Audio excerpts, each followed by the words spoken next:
ગુજરાત વિધાનસભાનું ચોમાસું સત્ર શરૂ થઈ ગયું છે અને જેમાં સરકાર 5 વિધેયકો લાવશે. આ 3 દિવસના સત્રમાં સરકાર 5 મહત્વપૂર્ણ વિધેયકો વિધાનસભાના ગૃહમાં રજૂ કરવા માટે તૈયાર છે. આ વિધેયકોને છેલ્લા કેબિનેટ બેઠકમાં મંજૂરી આપી દેવામાં આવી છે અને તે દરમિયાન સંભવિત કાનૂની ફેરફારો પર પણ ચર્ચા થશે. આ 5 વિધેયકોમાં કેટલાક મહત્વના કાયદાકીય સુધારાઓનો પણ સમાવેશ થાય છે.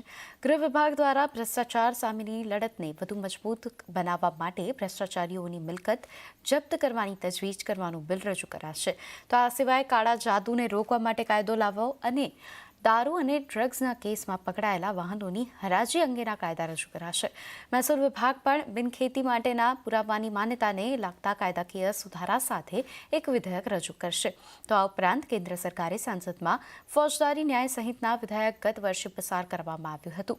તેના અનુસંધાનમાં ગુજરાત સરકાર આ સત્રમાં અનુકૂળ સુધારા સાથે તેને રજૂ કરશે.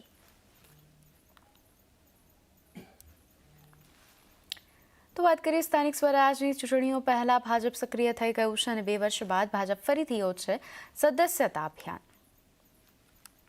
સ્વરાજની ચૂંટણીઓ પહેલા ભાજપ સક્રિય થઈ ગયું છે. 2 વર્ષ બાદ ફરી ભાજપ યોજશે સદસ્યતા અભિયાન. 3 ચરણમાં ભાજપનું સદસ્યતા અભિયાન ચાલશે. પ્રથમ ચરણમાં સદસ્યતા અભિયાન 1 સપ્ટેમ્બરથી 25 સપ્ટેમ્બર સુધી યોજાશે.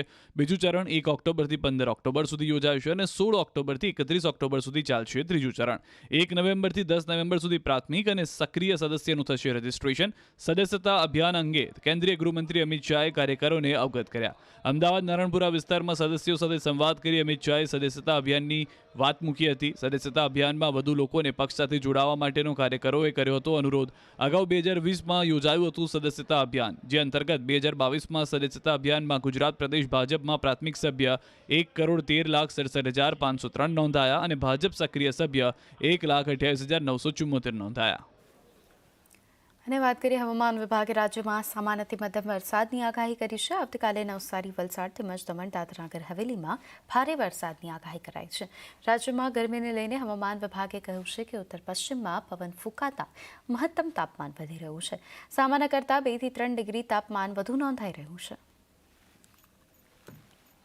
આ સાથે